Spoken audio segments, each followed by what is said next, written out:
Paano gumawa ng email account? So, tanong yan ni Lods Nash dito sa isang tutorial natin.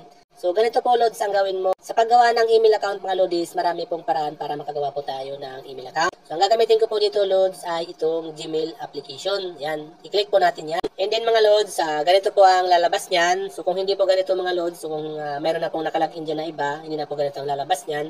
So, i-click nyo na lang po ang tatlong dot sa taas na yung part ng dyan. And then may makikita kayo dyan na create new account.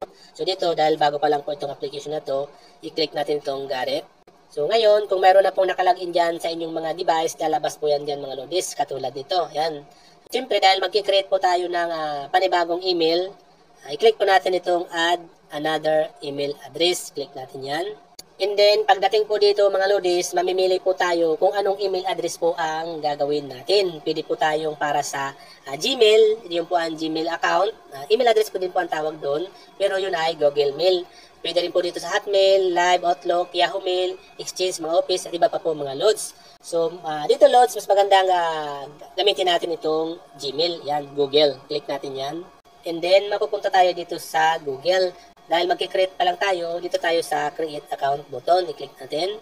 And then, may dalawa pong uri ng email kayong pwedeng gawin mga Lods. Una, itong personal use. Yan.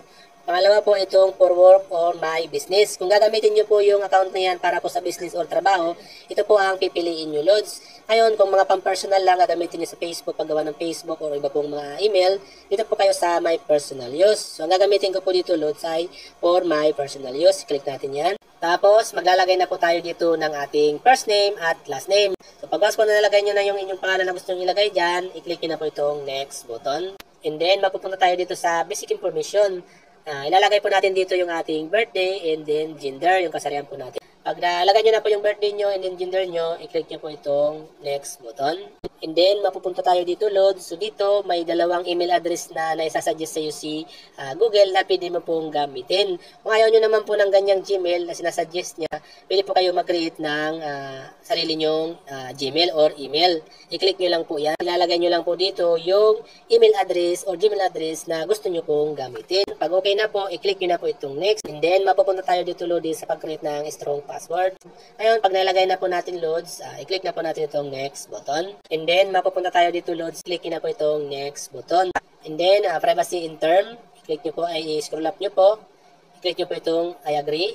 And then, magbaback siya dito, Loads. Ngayon, pag ganito na po ang lumabas, okay na po yung Loads na create na ilalagin na lang po natin yung ginawa nating email account kung saan po natin gustong ilagin.